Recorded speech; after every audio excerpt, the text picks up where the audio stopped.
What is up, everybody? Welcome back to another episode of The Building Code. I'm Charley Birtwhistle, and here with me today, Kate Vazquez. Kate, how's it going? It's going good. I'm really excited to be here. We are super excited to have you. I really enjoy when I have a co-host and don't just have to mindlessly talk to myself during these intros. Like a little buddy. Yeah. Exactly.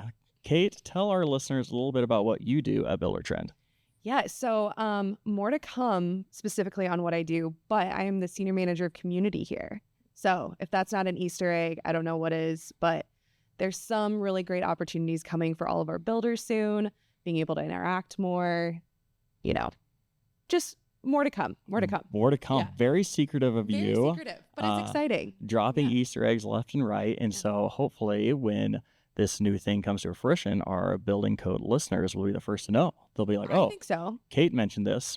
Yes. On episode 270. Exactly. I would say all summer you're going to start seeing a little bit more hints to the community and what's to come. So I think we've had a lot of people talk about this opportunity for a long time at Buildertrend. So ultimately we're really excited to prepare an awesome experience for our builders. Just a way that can really help your business continue to grow, not just the kind of the functionality of our program, but really the thought leadership and the growth of businesses and what the community can do for them. Love that. Some great overarching themes that I think all of our listeners will be excited about. And as far as thought leadership and scaling your business, we have a fantastic guest on today, Roberto Gutierrez, who is a partner and co-founder of Jackson Builders. I actually met him at the International Builder Show a few months ago. Super cool success story at a company that's had some extreme hyper growth, great users of Buildertrend. Talking to him is just like the perfect kind of person that we want to have on the podcast. So unless you want to keep bantering back and forth, Kate, let's get him in here. Let's do it. Hey, Roberto, welcome to the Building Code. Really appreciate you making the time to join us today. How you doing?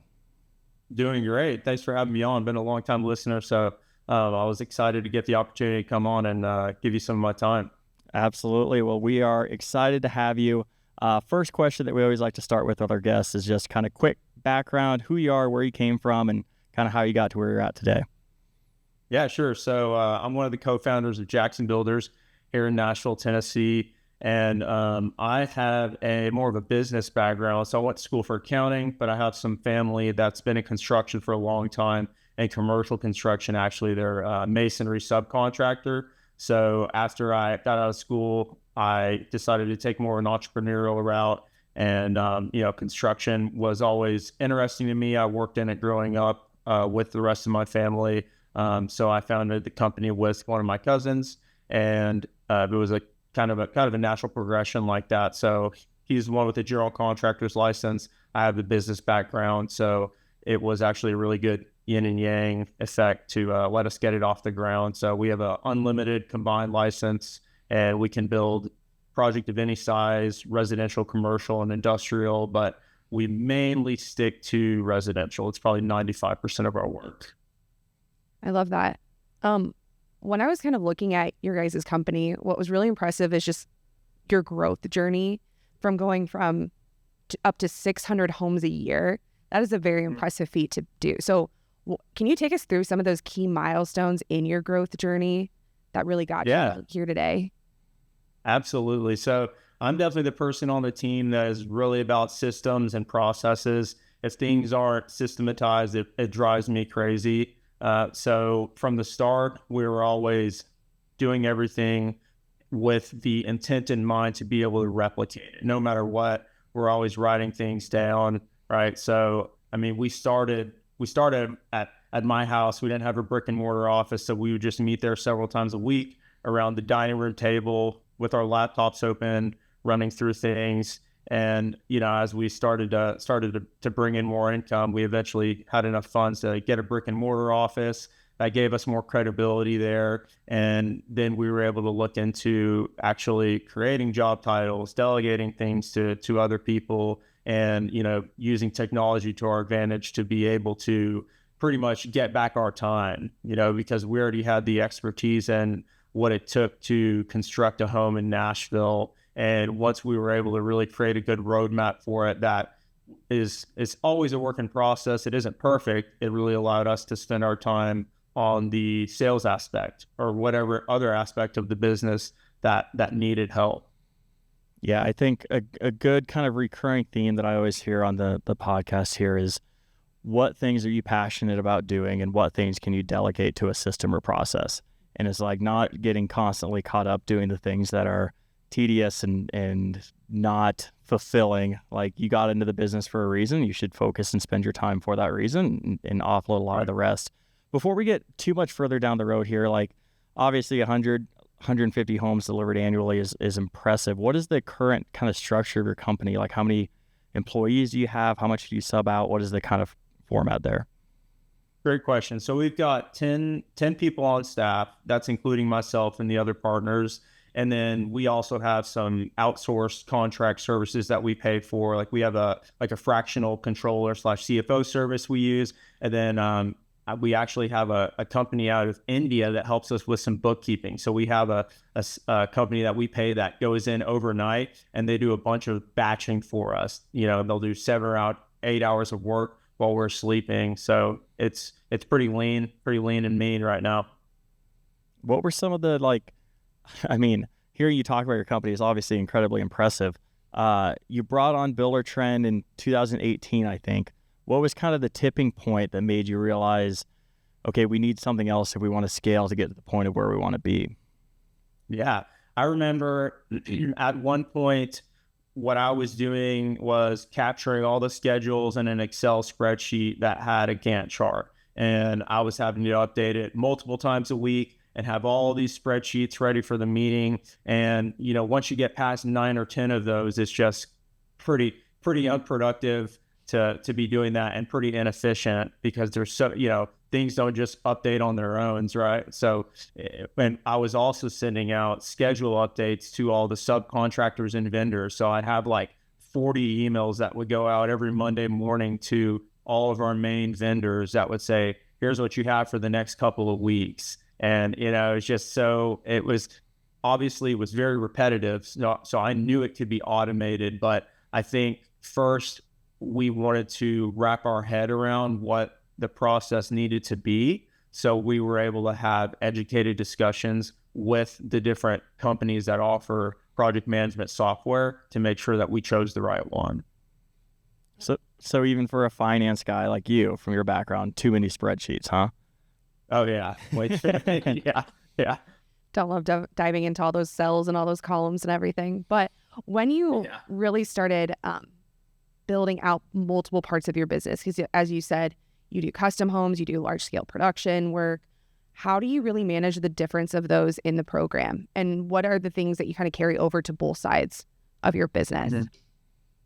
That's a good question. So we start everything with a template. We have a template for our, we'll call it production / spec type work. And then we also have a template for our custom type work, which they have a lot of similarities. But of course, I'd say the client aspect of it is what is totally different. The custom is, you know, I should digress. With the production, you may be able to come into a template and make some tweaks over the course of 15 to 20 minutes, and that project is ready to go. The custom, you really have to dive into and see what's going on. What are the intricacies of that project? What type of client are you dealing with? Because you have to go slower. You have to put in those breaks to be able to talk to them, show them the project. So it's really a lot more client-based, customer-based. Whenever we're working with a custom client, we're having to give them tons of updates. There's a lot of change orders. We're making sure we try to capture every little thing and document everything,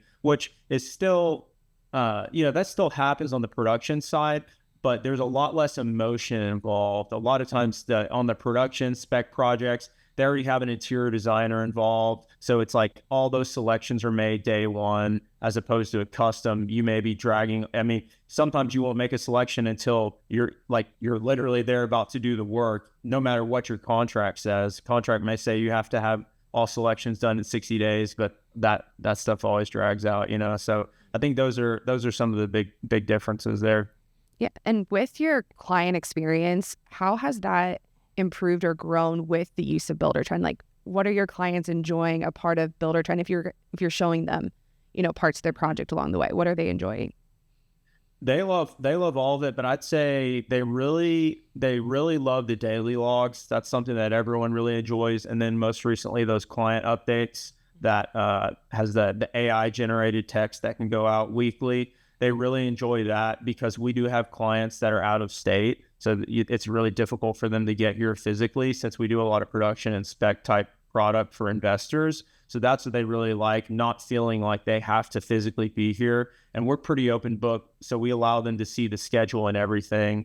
And then for some of the clients that are a little more into the number side, they really like the job costing budget to be able to see what we're over on, what we're under on, how much is remaining to be spent, and all that. Yeah, and I know that one specifically, the job costing budget, was a newer release for us over on the Buildertrend side, and something that you guys adopted relatively quickly. I'd love to hear a little bit more about how that changed kind of your project management workflow, of how you interact with your clients and what they see, what you show them, how that helps you stay on track, and just talk to me a little bit more about the use case. Yeah, absolutely. Well, we looked into Buildertrend financials. It had to be 2 or 3 years ago. And at that point, I decided it wasn't a fit until I saw that job costing budget. That's when I really came back around to it and decided to adopt it. So I'd say it really helped us out with the clients, but it also helped me out a ton because I'm the member of the team that I'm over the administration, the sales side of the business. So I'm getting those contracts signed. I'm in charge of doing all the bidding, getting all the budgets ready. Right. So that helped me out a ton. Obviously, having the bids to go to the estimates to then go into the job costing budget.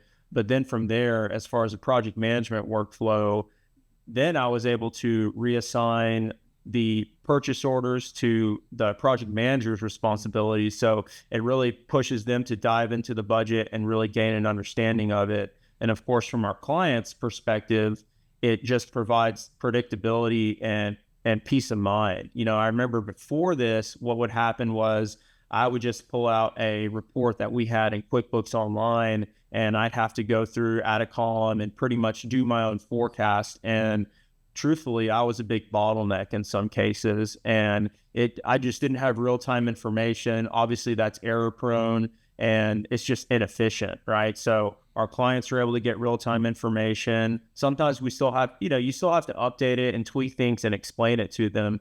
But, nowadays it's very rare that we're going over budget on anything and not capturing actual changes and change orders. So I think that's been huge because most of our work is cost plus.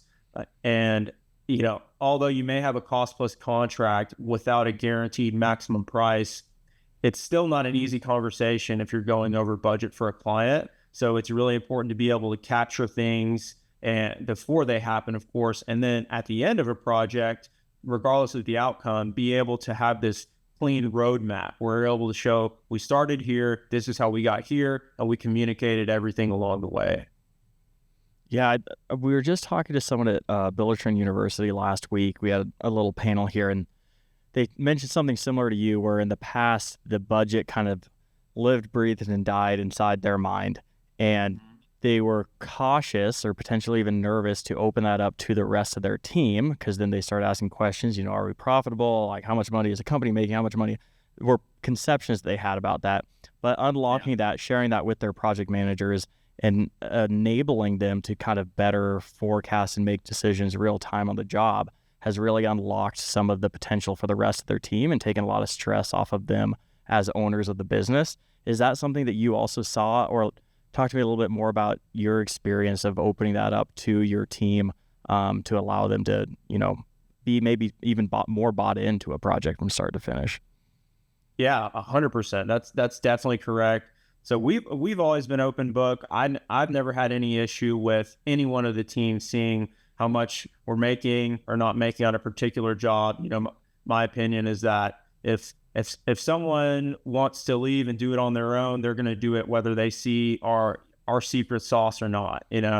So I wasn't concerned about that. But yeah, it's really just enabled them to make decisions. And I think what I've grown to understand is that on the operations side to have a really good, we have it where we have a project manager and then above them we have a project executive. But to have that team be really successful, obviously managing the project from an operational standpoint is crucial, but the financial standpoint is just as crucial. So really, I was keeping information from them that was preventing them from making decisions that they needed to make, right? So not only was it costing me more time, but it was giving them an incomplete understanding of the project. Because when you're doing well on a project, then maybe you can spend a little money on extra things, right? So if maybe you're under budget and you decide to get an extra couple of cleanings at the end, or or maybe on the other side of the equation, the budget's really tight, so you got to be really, really careful about it. And we're going to send one of our own guys,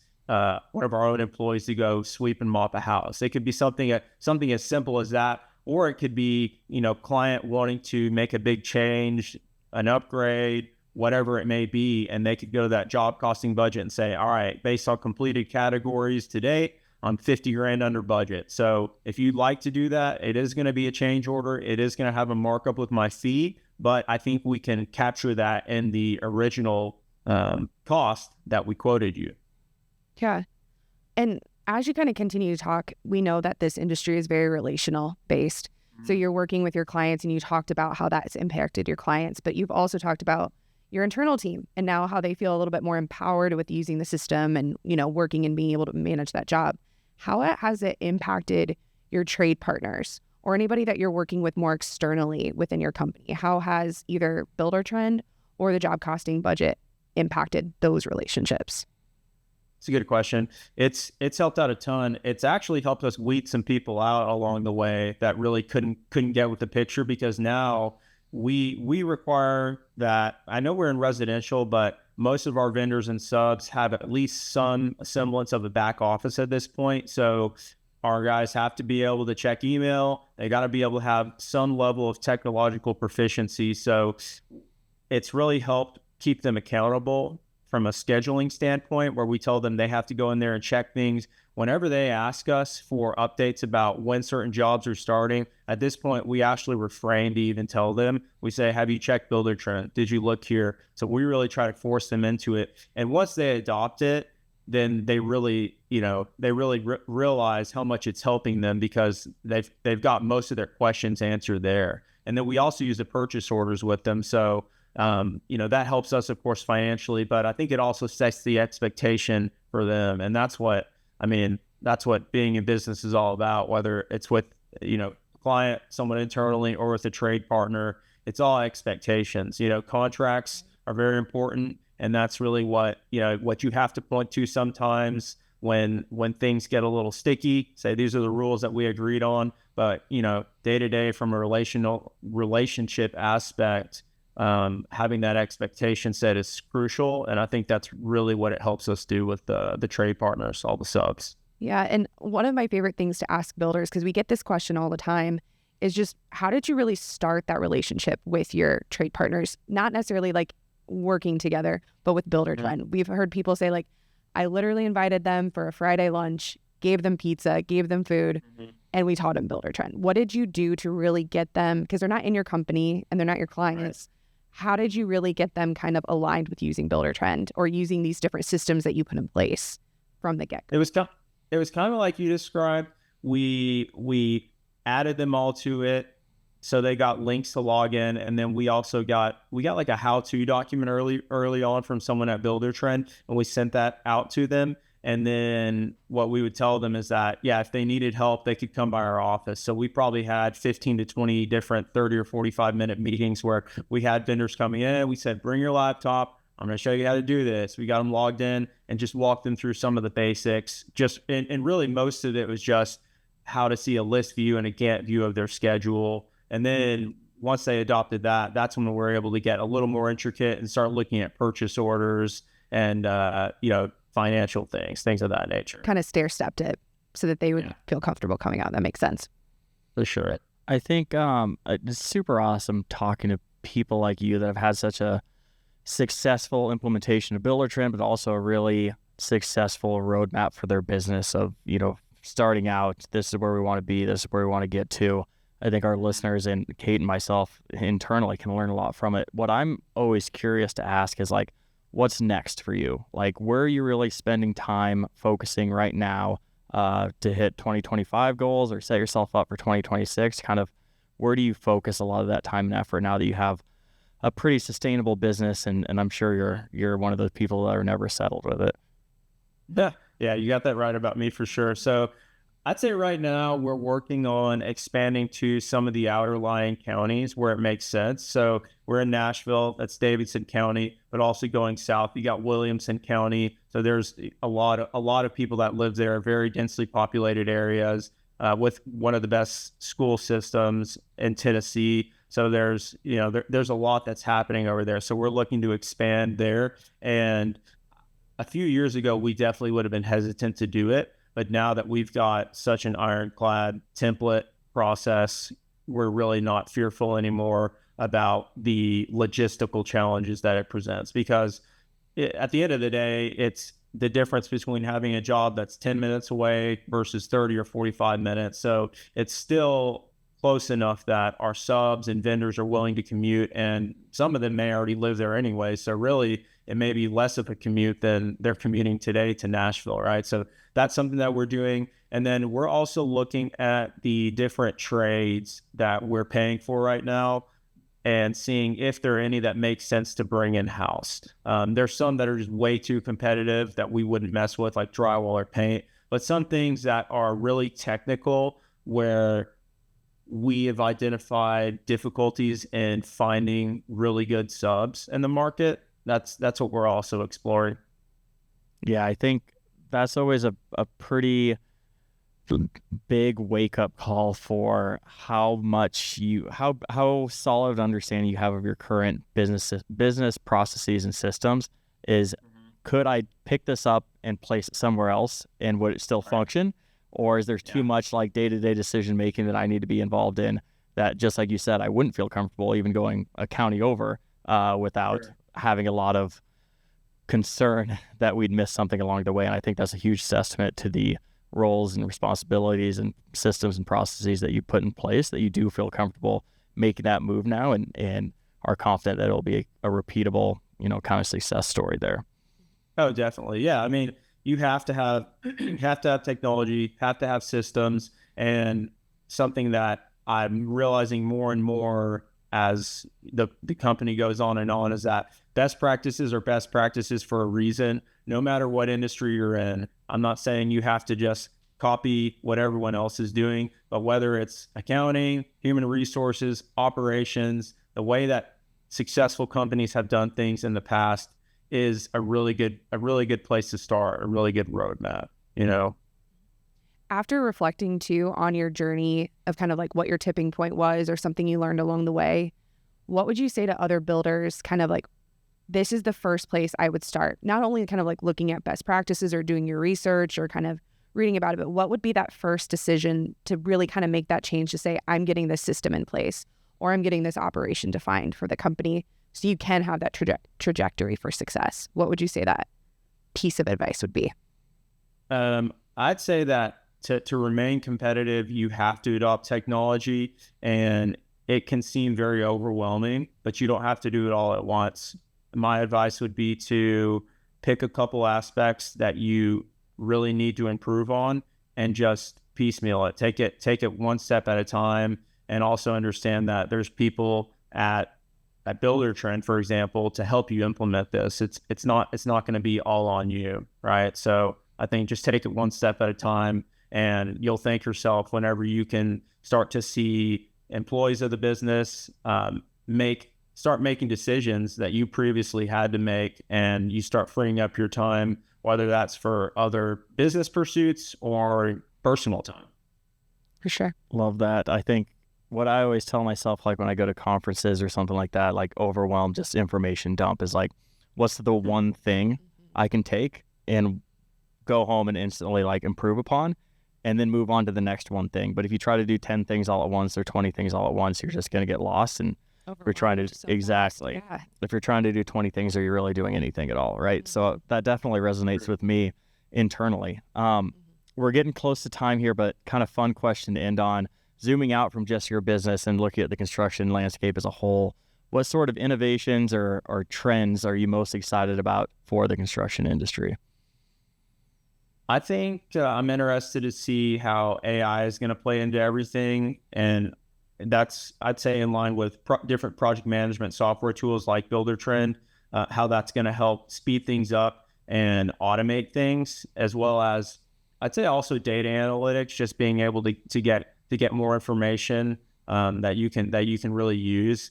Outside of that, we're starting to introduce the use of drones at some of our sites. So not only do we get cool pictures and footage, but we're seeing how that's really helping us manage our projects, manage the sites, right? So I think that's going to be interesting to see. And then also modular construction techniques. So right now we're mainly doing it with like foundation walls whenever we're building basements, but we're getting these modular panels that are probably 35% the cost of a cast in place concrete wall. So I'm starting to see, and it's also much quicker, right? So there's really no downside to it that we've identified yet. So I think seeing how these modular techniques will slowly become more affordable, so they can actually be implemented. That's a ton of good stuff there, but the drone specifically, that's something I noticed on your website when I was looking before this. You had a little like job site fly through thing. I was like, oh, that's so sharp. Are you the one? Are you out there with the controls? Are you driving the drone? No, some of the other guys actually. I don't even mess with the drones, but we have like 3 at this point, and I'm tempted to do it, but the other guys like doing it so much, so it's like I have enough to do. I'm not going to steal their You phone. just stand there. You know? Be like, I'll just be here. Yeah, exactly. Yep. That's awesome. Roberto, thank you so much for your time today. It was great seeing you again. I really appreciate you joining us and talking through the development and growth of your company. And I feel like you're one that we're going to have back on a couple of years from now to see what sort of crazy things that you're doing up then. You can bring those drone shots too. Exactly. Yeah. There you go. I love that. I'd be happy to come back on. Sweet. Well, thank you, Roberto. Have a fantastic day. Same. Thanks. Well, we just heard from Roberto. Kate, it was your first time on The Building Code as a host, so I want to toss the question over to you. What'd you think?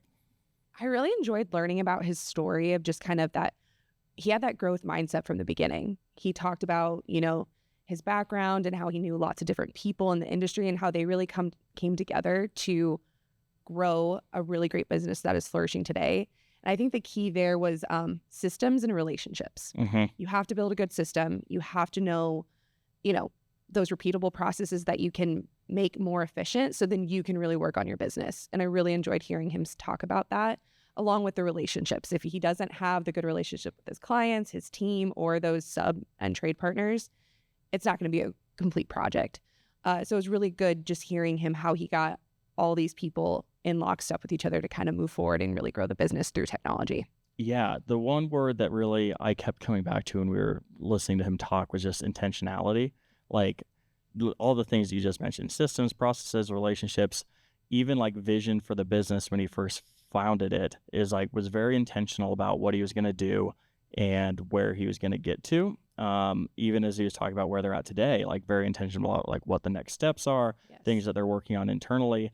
And I think a lot of times, based on customers that I've talked to and other builders in the industry, is like it's really easy to get distracted. There's a lot of jobs out there. There's a lot of things that you can be doing, like construction, quote unquote, is such a broad landscape that there's a lot of opportunity everywhere. Yeah. And sometimes the more and more you try to do, the less and less you're actually doing. So being really intentional about it.